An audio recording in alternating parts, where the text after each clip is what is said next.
Hey everyone, and welcome back for another deep dive. Today we're going to be tackling something that I know a lot of you have been requesting, are curious about, and that is English idioms and expressions. Yes. We are going to unlock their secrets, understand why they're so important, and most importantly, equip you with some real takeaways Mm, to help you sound more fluent and understand English even better. And you might even be surprised to learn that you already know a bunch of these. that's right. So, These phrases often feel like these secret codes, yeah, but once you crack them, yeah. they open up this whole new level of understanding and appreciation for the English language. Okay, so before we get lost in a jungle of sayings, Oh, let's start with the basics. sure. What exactly are idioms and expressions, and how are they different? Well, an idiom is a group of words that, when put together, have a meaning that is totally different from the literal meaning Yeah, of the individual words. yeah. Imagine someone saying, "It's raining cats and dogs." Yeah. You wouldn't expect to see furry animals plummeting from the sky, right? That's a hilarious image. Exactly. Yeah, it's definitely not a literal forecast. Exactly. It simply means that it's raining very heavily. Okay. On the other hand, Yeah. expressions are phrases that we use in specific ways to convey a certain feeling or idea. Mm-hmm. Um, they can be similar to idioms, but they tend to be a bit more straightforward. Okay. Think of them as like the well-worn paths of conversation Yeah. that we use to navigate everyday communication. So why should we care about these quirky phrases and sayings? Is it just about sounding like a native speaker? While sounding more natural is a great benefit, it's much more than that. Okay. Imagine watching a movie and everyone laughs at a line you don't quite get. Yeah. Or being in a conversation where you miss a subtle joke Right. because you didn't understand the idiom. Mm-hmm. These phrases add depth and richness to the language, and knowing them allows you to fully participate in the culture and humor of English speakers.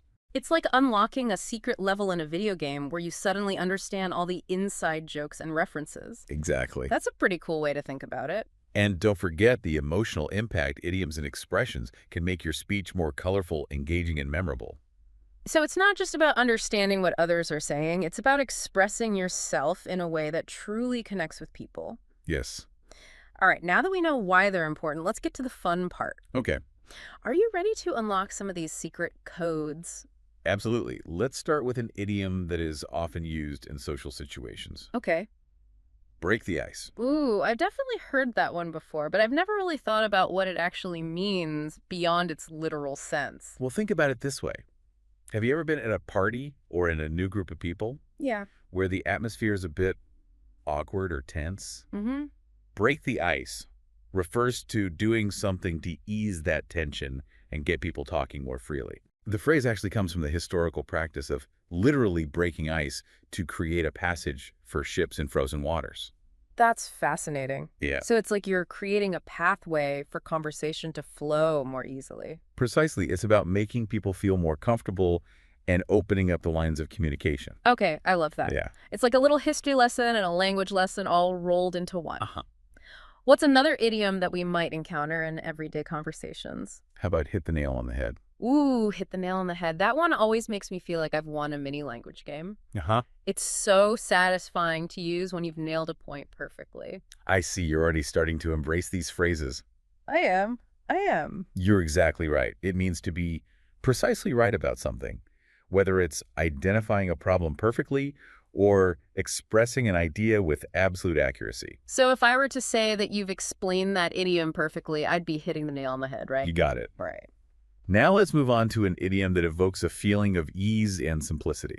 A piece of cake. Okay, imagine you're baking a cake. For you, whipping up that batter is a piece of cake because you've done it 100 times. Right. That's what this idiom brings to mind for me. Something effortless and enjoyable. Exactly. A piece of cake refers to something that's easy to do or accomplish. Okay. It's also used to describe tasks that require minimal effort or skill. It's like that feeling of breezing through a test or finishing a project way ahead of schedule. Hmm. Pure satisfaction. I see you're really starting to get the hang of this. I think so. Now let's shift gears to an idiom that's often used to describe hard work and dedication. Okay. Burn the midnight oil. Ah, burn the midnight oil. The anthem of students, freelancers, and anyone who's ever had a deadline looming. Right. It evokes a sense of intense focus and late-night efforts. Exactly. It paints a picture of someone working late into the night, often by the light of an oil lamp, Mhm. to complete a task or meet a deadline. I can definitely relate to that one. Countless nights in college were fueled by coffee and the determination to burn the midnight oil to finish those essays. I think we've all been there at some point. Yeah. All right, let's try one more before we move on. I, How about under the weather? ooh, this one is perfect for those days when you're feeling a bit off, but Yes. nothing too serious. Yeah. It's like saying I'm not my usual bright and sunny self today, but I'll pull through. That's a great way to put it, under the weather, is a gentle way to say that you're not feeling well. Yeah. Usually referring to a mild illness. Mm-hmm. It's a common way to excuse yourself from social events or explain why you might not be at your best. It's definitely a more polite way to say I think I'm coming down with something. Exactly. Okay, so we've covered a few common idioms, but what about expressions? What are some examples of those that we might hear in everyday conversations? Let's start with one that you'll often hear at the end of a discussion or debate, Okay. at the end of the day. Yes, at the end of the day, it's like that final mic drop moment Yeah. in a debate. At the end of the day, you declare, and everyone knows you've just delivered the most important point. Exactly. It is used to introduce a final conclusion or opinion. After considering all the different factors or perspectives, it emphasizes the most crucial takeaway from the conversation. So it's a way of cutting through all the noise and getting to the heart of the matter. Precisely. Now, here's one that offers a bit of reassurance and encouragement. Okay. Better late than never. Oh, I love this one. Yeah. It's like a gentle reminder that it's never too late to start something, even if you've missed the ideal timing. It's a great motivator for those moments when you feel like you've fallen behind. Absolutely. It emphasizes that taking action, even if delayed, is still more valuable than doing nothing at all. It's a great mantra for anyone who's ever procrastinated or put off a dream. Speaking of time, how about call it a day? I think we all have those moments when we're ready to throw in the towel and relax. Yeah. Exactly. Call it a day means to decide to stop working or doing an activity for the day. It's like giving yourself permission to unwind and recharge.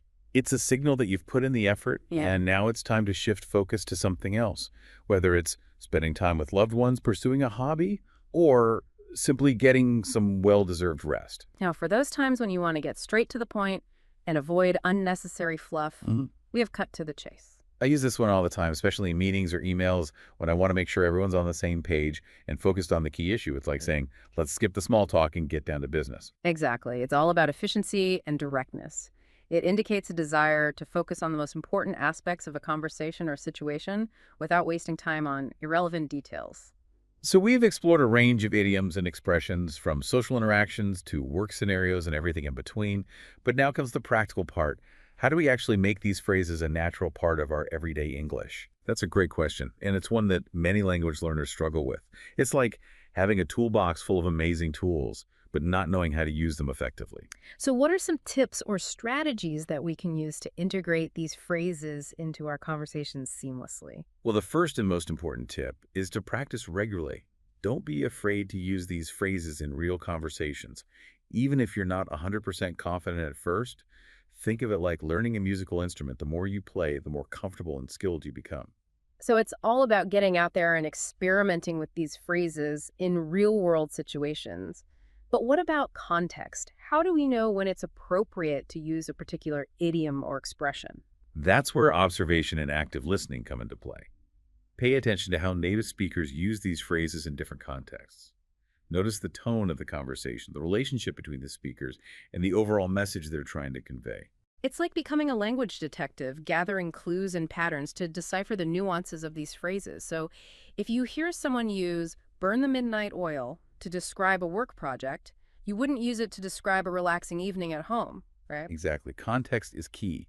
Using an idiom or expression in the wrong situation can sound awkward or confusing. So it's about finding that sweet spot, that perfect balance between sounding natural and using these phrases appropriately. Any other tips for our listeners who are eager to level up their English game? Absolutely. Another important tip is to avoid overusing idioms and expressions. Remember, they're like spices in a dish a little bit. Can enhance the flavor, but too much can overwhelm the palate. So sprinkle them into your conversations naturally and strategically. That's a great analogy. So it's not about memorizing a list of phrases and trying to cram them into every sentence. It's about selecting the right phrase at the right moment to add depth, humor, or emphasis to your message. Exactly. Yeah. And finally, one of the best ways to truly master these phrases is to learn them in context. Read books, watch movies, listen to podcasts. Immerse yourself in authentic English content. Pay attention to how native speakers use these phrases in real-life situations, and try to incorporate them into your own conversations. It's like learning by osmosis, absorbing these phrases naturally through exposure and practice that sounds a lot more enjoyable than memorizing lists of idioms from a textbook. Absolutely, learning a language should be an enjoyable and engaging experience. Embrace the quirks and intricacies of English, and have fun experimenting with these colorful phrases. This has been incredibly insightful. I feel like we've unlocked a treasure chest of linguistic gems today. But before we wrap up this deep dive, I have one final question for you. What's your favorite idiom or expression and why? Ooh, that's a tough one. There are so many great ones to choose from. But if I had to pick just one, I think I'd go with curiosity killed the cat. Ooh, interesting choice. Tell me more about why that one resonates with you. Well, on the surface, it seems like a cautionary tale warning us about the dangers of being too inquisitive. But the full saying is actually, curiosity killed the cat, but satisfaction brought it back. Hmm. So while it acknowledges the potential risks of curiosity, it also highlights the rewards of exploring the unknown and seeking knowledge. I love that. It's a reminder that even in cautionary tales, there's often a message of resilience and the importance of pursuing our passions. Now it's time to turn the tables and hear from you, our amazing listeners. What are some of your favorite idioms or expressions, and why do they resonate with you? We'd love to hear your thoughts in the comments. Yeah, it's fascinating to see which phrases people connect with. It Yeah. really highlights how language reflects our individual experiences and cultural backgrounds. It's like a linguistic fingerprint, isn't it? Each of us has a unique set of phrases that we gravitate towards, and those choices can tell us a lot about our personalities and perspectives.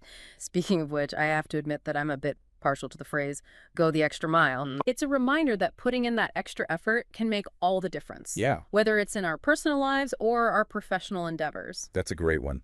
It speaks to the power of dedication and the importance of exceeding expectations. And it reminds me of another idiom. Okay. Actions speak louder than words. Oh, I love that one. It's a powerful reminder that ultimately it's our actions that define us, not just our words. It's a call to walk the walk, not just talk the talk.